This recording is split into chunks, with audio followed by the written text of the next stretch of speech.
coming to you live on this Thursday night. And I hope you're doing well. Coming to you from my massage studio, which I don't know if I've ever, I think maybe I did once. But if you're new to the program, let me welcome you. What I'm trying is something new. What I'm doing is something that was put on my heart. I'm going to say that in a very, very sincere and strong way. To talk about this one verse from the Bible with you guys for 2 months. So we are almost done with that. Sorry, I have Jeep hair. My Jeepers out there, you know. Uh, 2 months really, really concentrating on this verse. And then, the last 2 weeks of life happen and life be lifing. That was a quote that I had from a gal that signed up for our upcoming retreat. And she's like, yeah, life has been lifing. Looking forward to this retreat. So it's amazing how timely this word has been and how we can study it and apply it, and we can discuss it and we can talk about it. But this is the whole idea. It's Galatians 6:9. And if you're not familiar with it, let me sum it up for you. All it says is, do not grow weary in doing good, for at the right time or in due season, you will reap a harvest if you do not give up. It is straight on fire encouragement for all of us to continue to keep up the good fight. It doesn't say don't get physically tired, right? We've talked about that, but for some reason I feel like it just needed to be said one more time tonight. Do not get tired in the growing weary.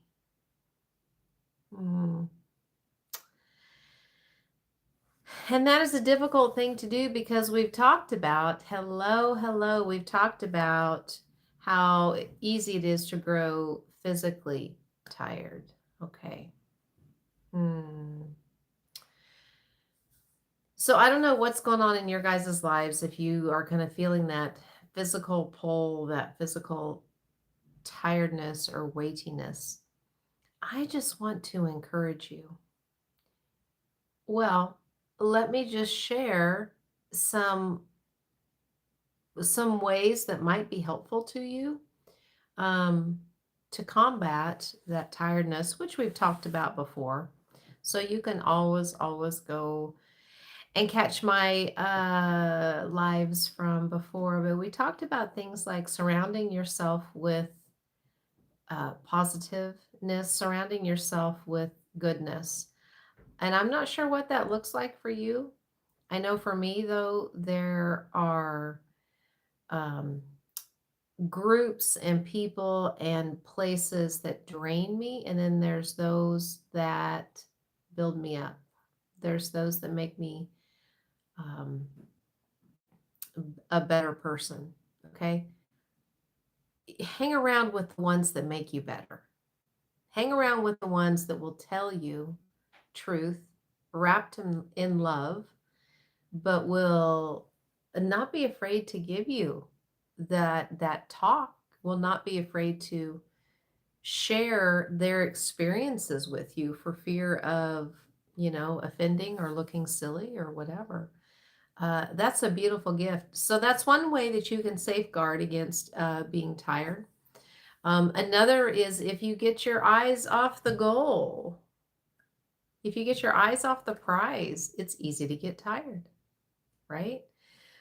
So continually meditate on the good things, on what you're doing here, on what you're supposed to be doing here. And that will help.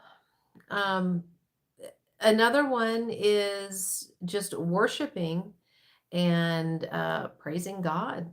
I mean, that's a huge thing. Now, I realize if you're not a believer in God, that one probably will not mean anything to you. But I would invite you to ponder on that fact. What if there's something to it?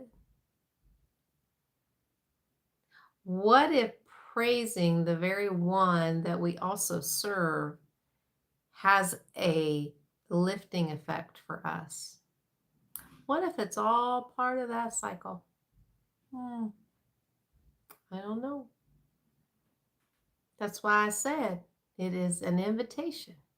It is an invitation for you to explore that. I have been very upfront and vocal about my faith since we have since we have started this, and I am well aware that having faith, that is all such a personal journey, right? It is. And you may be in a total different place, even than what you were in 2 weeks ago. Maybe you are starting to check some things out. Maybe you are starting to think, perhaps there is an absolute good and an absolute evil. Maybe I ought to be exploring on which side I am on. I don't know. I have had a lot of people talk to me about a lot of different things in the past week. And so here's the bottom line. No matter where you are on that spectrum, this is the thing. It all comes down to what we say about Jesus. I mean, that's the whole shooting match. Who do you say he is? You personally. And that's not something I can answer for you. It's not something your parents can answer for you. It's not something your kids can answer for you. Your bestie. That's gotta be between you and Jesus. Who do you say he is? And I would just hope that us looking at this verse together in a very loving, respectful, kind community way has been helpful for you to just seek the truth. That's it. Like, that's all. That is why I am here, subjecting myself to some of these comments. Amen. So as we look at this verse, you realize we only have 1 week left. We have been studying this one verse for 8 weeks. Well, almost 7 weeks now. We only have 1 week left. So in addition to talking about some ways that we do not grow weary while doing good, knowing what good is, it goes on to say in due season, we will reap a harvest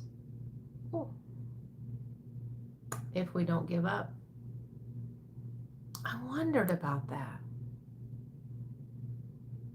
And the more that I dug down and had some prayer time with it, I found it very interesting that it says you will reap a harvest if you don't give up. It's like conditional. So what happens if we do give up?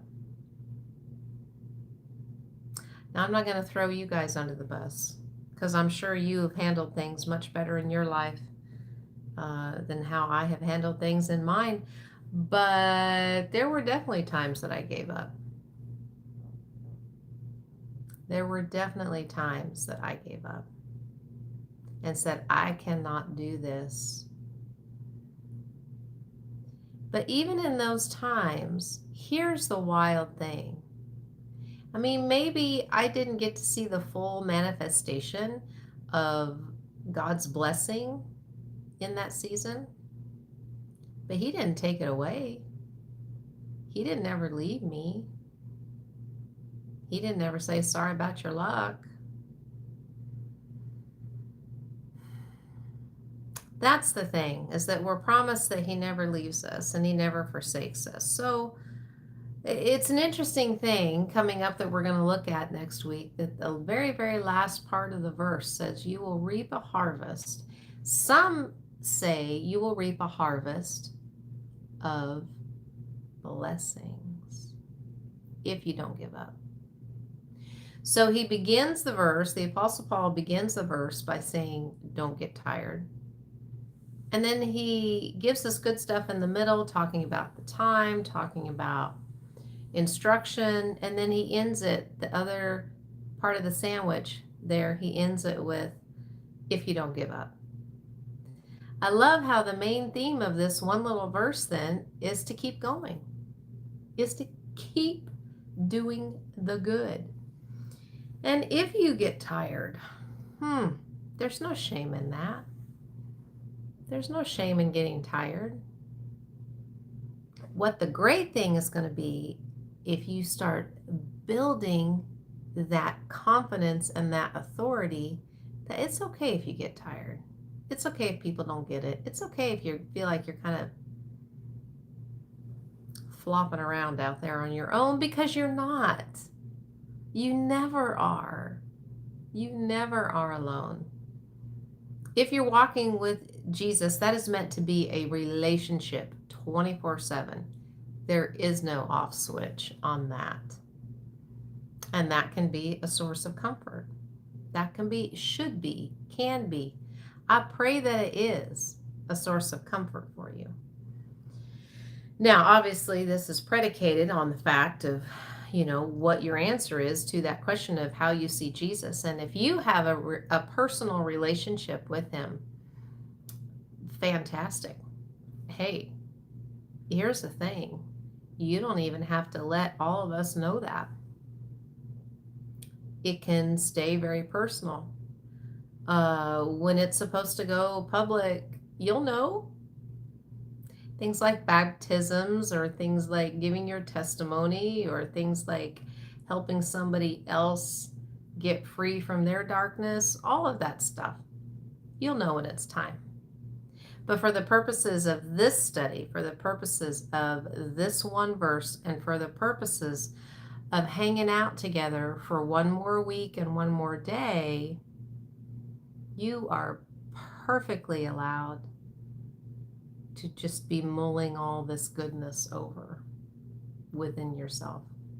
Although, whenever you want to celebrate that, you have a whole army of believers that will be celebrating with you. Just know that. So we've got that sandwich of not getting tired. We've got the sandwich of not getting up or not giving up. And we're looking at this middle part. And the last thing that I want to tell you tonight, as if talking about a personal relationship with Jesus wasn't enough, I'm just going to tell you, gang, it can get hard. It can get difficult out there. It really, really can.